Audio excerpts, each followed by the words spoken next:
Zara stood quietly at the edge of the courtyard, still in her wrapper, hands damp from pounding yam. Her ears burned as she overheard her mother-in-law whisper to a guest, "She's sweet but not wife material. Wait until you meet Amara. That girl is royalty ready." They didn't know she was listening. They didn't care. To them, she was just a placeholder, a temporary shadow in the picture.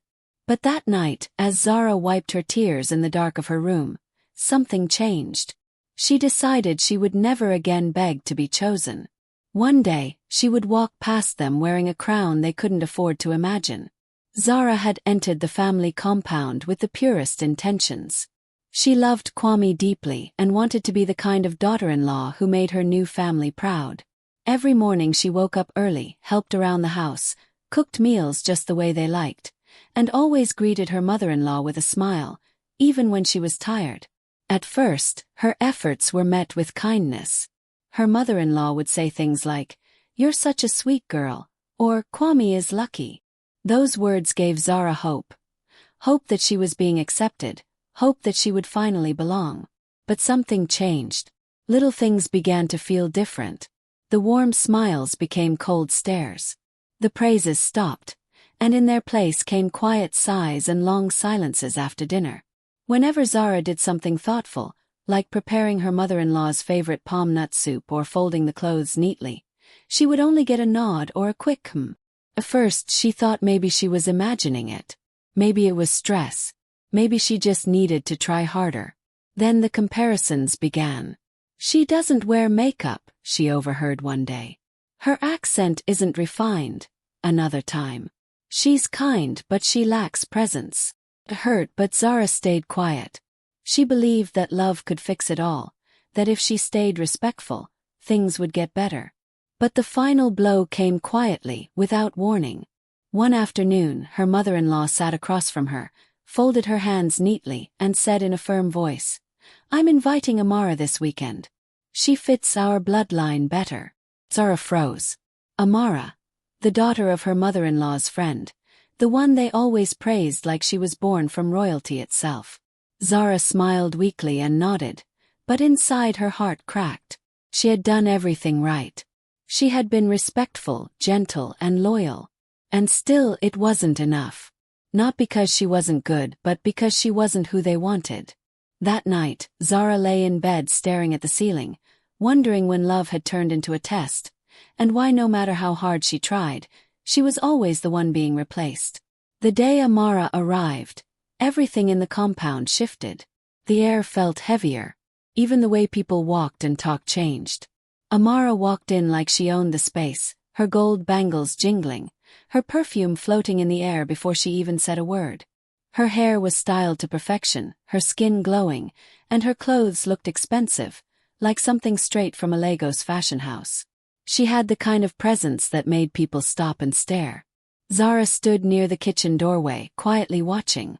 She didn't say anything, but her heart beat faster. She knew exactly why Amara was here. Amara smiled at Zara. Not a warm smile, but the kind that said, "I see you, but you don't matter." It wasn't just a visit. It was a silent war, and they both knew it. Two women, one man, and a family already choosing sides. At dinner, things became even more clear. The table was beautifully set. Zara had helped cook the jollof rice and pepper soup, just like always. She brought out the dishes and placed them with care. But when it was time to sit, her mother-in-law pulled out the chair right next to Kwame. Not for Zara, but for Amara. "Sit here, dear," she said sweetly to Amara, patting the chair beside her son. Kwame didn't protest. He didn't look surprised. He didn't even glance at Zara as she stood awkwardly at the side, waiting for someone to notice. No one did. Finally, Zara walked quietly to the end of the table and sat by herself. She was close to the food but far from the people. Far from the man who was supposed to be her partner. Far from the family she had tried so hard to please. Amara laughed loudly at every joke. She asked questions about Kwame's work and gave opinions like she already belonged.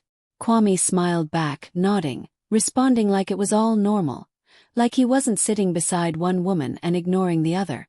Zara sat in silence, pushing plantain around her plate, her eyes stinging but refusing to let the tears fall in front of them.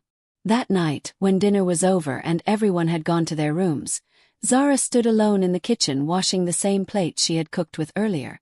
She looked down at her hands, soaked in soap and water, and wondered when love had become something she had to fight for, and if it was still worth it when she was the only one still trying. Zara sat on the edge of the bed that night, her hands resting in her lap, waiting for Kwame to say something, anything. Her heart was heavy, and she didn't know how to hide the pain anymore. The dinner, the way his mother treated her, how Amara was clearly being shown off, it all played in her mind like a movie she didn't want to watch. She looked at Kwame as he scrolled through his phone like nothing had happened. She waited, hoping he would notice her sadness, hoping he would finally speak up. "Kwame," she whispered, her voice barely holding steady. "Did you see what your mother did at dinner?" He glanced at her, then looked back at his phone. "She's just being herself, babe. Don't let it bother you."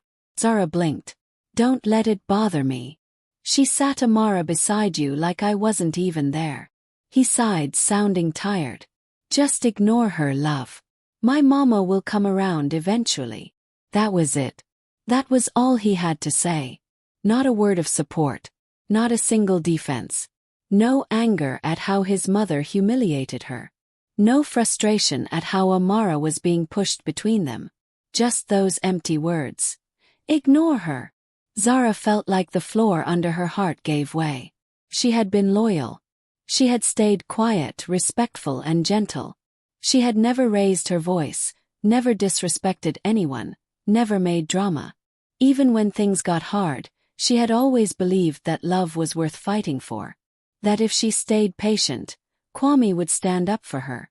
That he would see how much she was hurting and say, "Enough. This is the woman I chose. Treat her with respect." But that never came. Every time she looked at him hoping for protection, she was met with silence. The silence that said, "Don't make noise. Just accept it. Blend in. Be quiet." But Zara was tired of being quiet. Tired of swallowing her pain while everyone else walked all over her. She wasn't asking for a war. She just wanted to matter. Kwame didn't get it. He wasn't mean, but he was weak where it mattered most. He chose peace over justice. He chose silence over standing up. And in doing so, he let them slowly replace her with a woman who didn't share his heart but shared their standards. His silence hurt more than any insult because it told her she was alone in a relationship meant for two. Zara lay down that night with tears in her eyes, realizing something very clear. They weren't waiting for his mother to come around. They were waiting for her to step aside. Zara was in the kitchen grinding pepper when her phone buzzed. She wiped her hands on her wrapper and picked it up, thinking it was a normal message. But what she saw made her heart stop. It was a new message from the family WhatsApp group. The same group where they had once celebrated her birthday, where they had shared pictures of her cooking, where everyone once called her our wife. The message was short, formal and cold. "The engagement ceremony will be private. Kindly understand." That was all. No explanation. No name mentioned. No details. But she understood. Deep inside she already knew what it meant. She wasn't being asked to help cook for it. She wasn't being asked to join them. She was being pushed out completely and quietly. She tried to call Kwame. He didn't answer. She sent him a message. He read it but didn't reply. Later that evening when she opened Instagram, her worst fears became real. There, right in front of her, were photos from the engagement ceremony. The living room had been decorated with gold and white balloons. There was music, laughter and smiling faces. And in the center of it all, Amara wearing a bright ghillie, holding Kwame's hand, her fingers showing off a familiar ring. Zara's ring. The same ring he had once slipped on her hand when he promised to love her. The same ring she had worn every night until the silence between them grew too loud. Now it was on someone else's finger. And he didn't look sad. He didn't look confused. He looked happy. He looked done. Zara's phone slipped from her hand and landed softly on the mat. Her breath caught in her chest. She felt like she couldn't move, couldn't cry, couldn't even scream. Her mind was frozen in that moment, staring at the photo of the man she once thought would fight for her, now standing beside the woman they had picked to replace her. She didn't call anyone. She didn't reply to the message. She just sat there in silence, watching the life she had imagined crumble in front of her, picture by picture. The message had said, "Kindly understand." And Zara did. She understood that no matter how much she gave, how loyal she was, or how much love she poured into them, they never truly saw her as one of them. She wasn't uninvited from just a ceremony. She was erased from a future that she thought was already hers.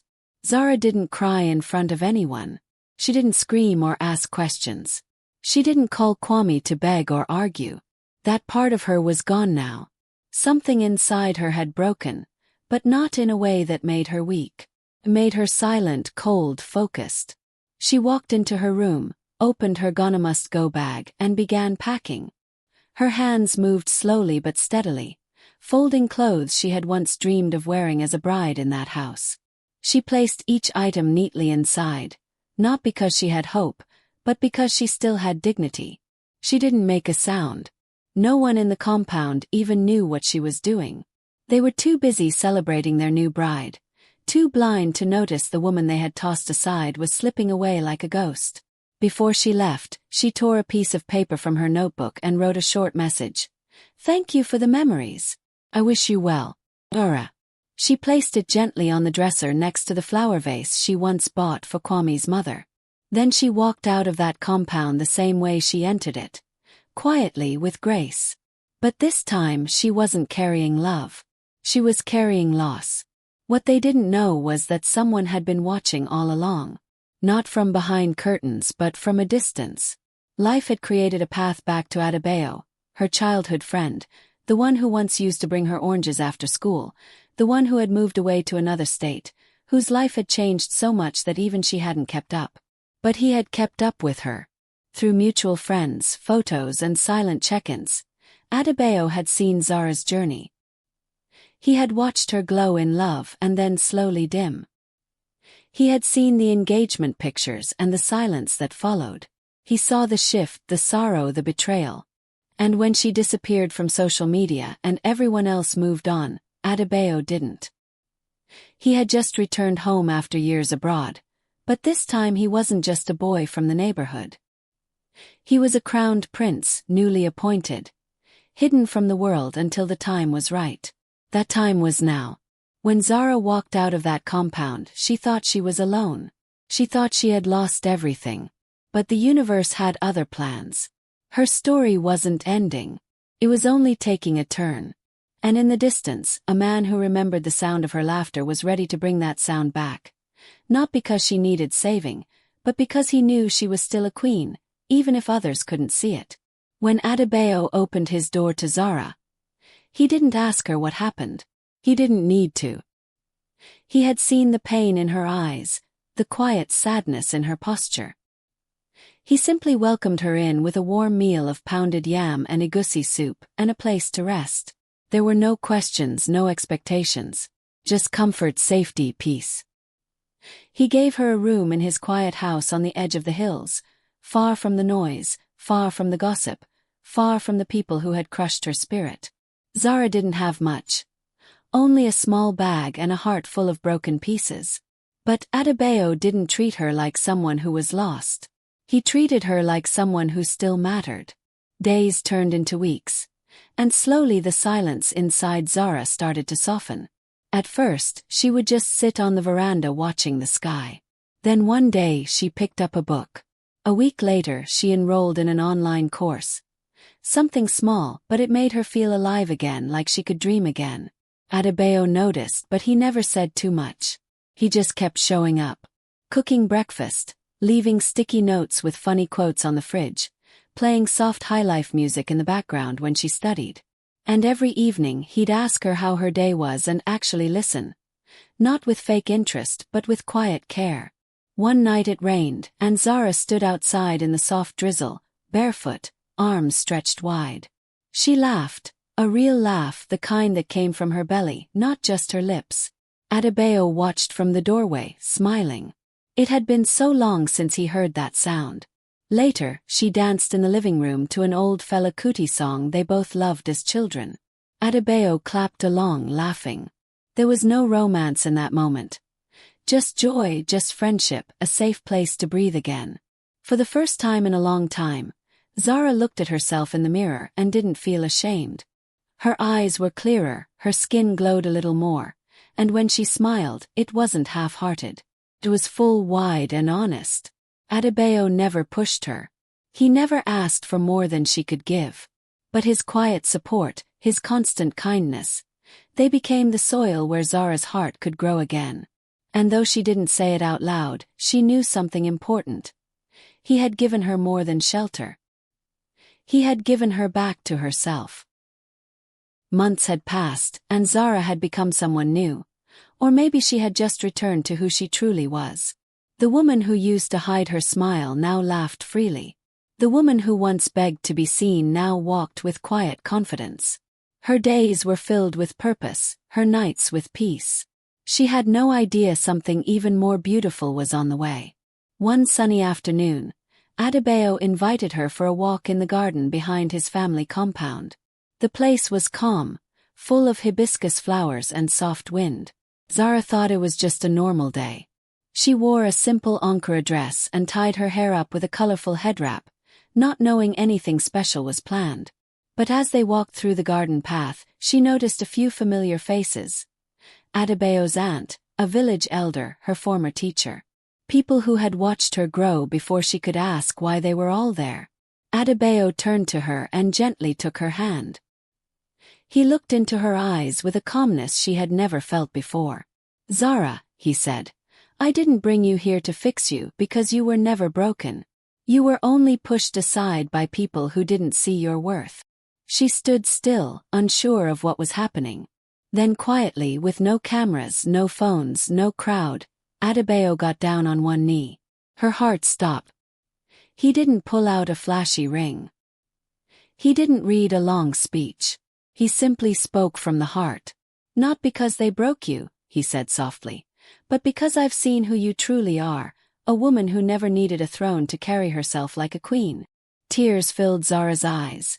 Not the tears of pain she once cried, but tears of peace, of healing, of knowing someone finally saw her fully, completely, without conditions.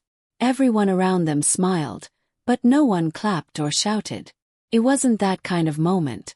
It was soft, sacred, and real. Zara nodded, unable to speak. She reached down, took his hands, and helped him to his feet. And there, under the shade of an iroko tree, surrounded by people who actually loved her, she said yes. Not because she needed a new title, but because for the first time, love felt safe. There were no news articles or flashing lights, no social media posts. Just two hearts finally in the right place at the right time.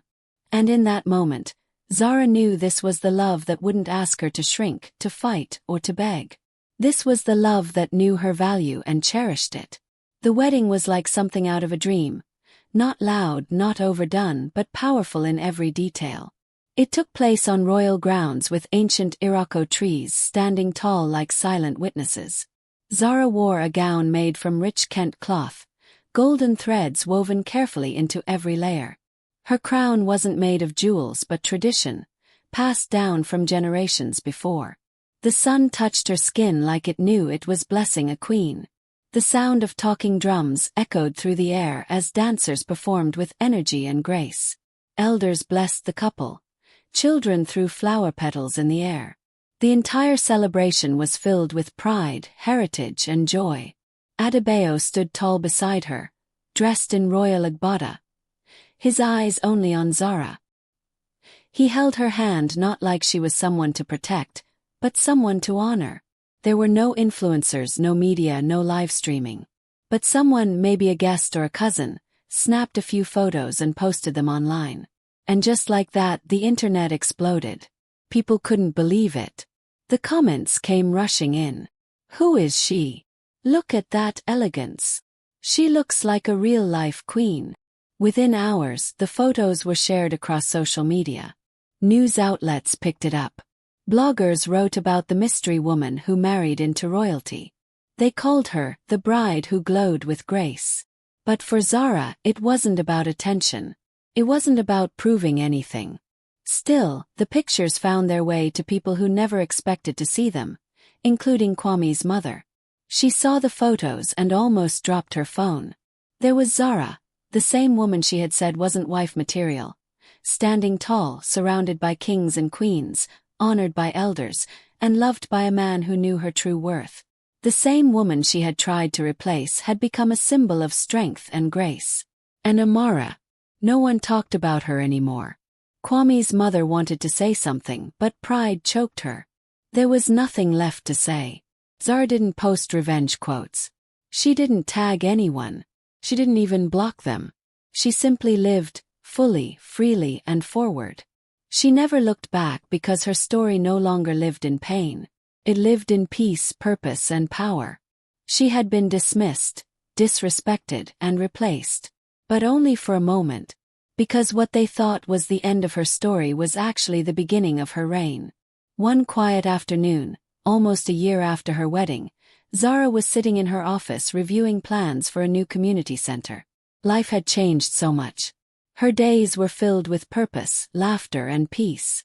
She had grown into herself, not just as a wife, but as a leader, a voice, a woman who finally knew her own worth.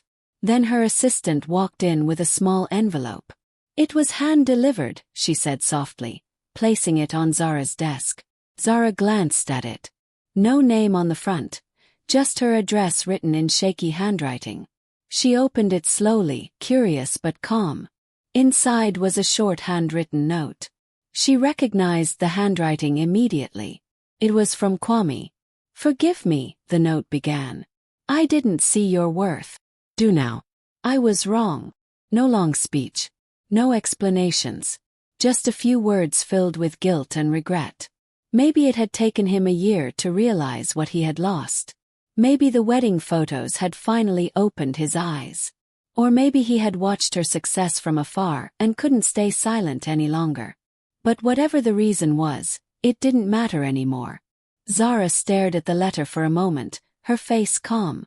There were no tears, no racing heartbeat, no anger. Just a deep understanding. He was too late. Not just late in time, but late in love. He had his chance. He stood by while she was pushed aside, ignored her pain, and chose silence when she needed support the most. And now, after everything, he wanted forgiveness wrapped in a few soft words. Zara picked up her phone and took a picture of the letter. Then she sent it to her assistant with a short message. No reply needed. That was all. She didn't keep the letter. She didn't show it to Adebayo. She didn't tell her friends. She simply moved on with her day like it was just another envelope. 'Cause it was. There was nothing left to go back to. Nothing to reopen. Kwame had written for closure, but Zara didn't need it. She had already closed that chapter. Not with revenge, but with growth. Not with noise, but with peace. She smiled to herself, folded her planner, and stood up to head to a meeting. Some people come into your life to love you. Others come to teach you. And some come to remind you never to settle for anything less than the respect you deserve. Zara could have turned her pain into a public story. She had every reason to. The betrayal, the humiliation, the replacement. It would have gone viral in minutes. But she didn't. She never posted about it, never threw shade, never spoke their names. Instead, she posted something else. An announcement for a scholarship program in her village for young girls who had dreams but no support. Girls who were told they weren't good enough. Girls who reminded her of herself. She named the scholarship the Grace Foundation. She didn't stop there. She used her voice, her resources, and her new position to build something that mattered. A women's center in the very village where she once cried alone. Place for learning, healing, and rebuilding. It had classrooms, workshops, and safe spaces for women to share their stories without shame. People began to notice. Not because she was loud, but because her work spoke for itself. News outlets reached out. Magazines called. One day, a popular journalist requested an interview. Zara agreed, but on one condition. No gossip, no dragging the past. Just the truth. In the interview, the reporter gently asked, Do you have anything to say to those who tried to replace you? Ara paused. She looked down for a second, then smiled softly. They replaced me to protect their pride, she said. But royalty isn't about gold. It's about grace. That was all she said. And it was enough. The quote spread like wildfire, not because it was sharp but because it was true. People began calling her Queen Grace, not just for what she wore, but for how she carried herself. Zara never clapped back. She lifted others up instead. She didn't build a life to prove anyone wrong. She built it to prove herself right, that she was never lacking, never unworthy, never disposable. She had once been a girl who cried alone in a dark room, whispering prayers that felt too small to be heard. Now she was a woman whose name opened doors for others. She didn't marry royalty to wear a crown. She became royalty by living with purpose, walking in truth, and treating herself like the treasure she always was. Don't chase the seat at a table that doubts you. Build a palace where you are the throne. Sometimes what feels like rejection is actually redirection toward your true destiny. Your worth isn't determined by those who can't see it, but by how you choose to honor yourself when they walk away. Please like, share, and subscribe for more stories.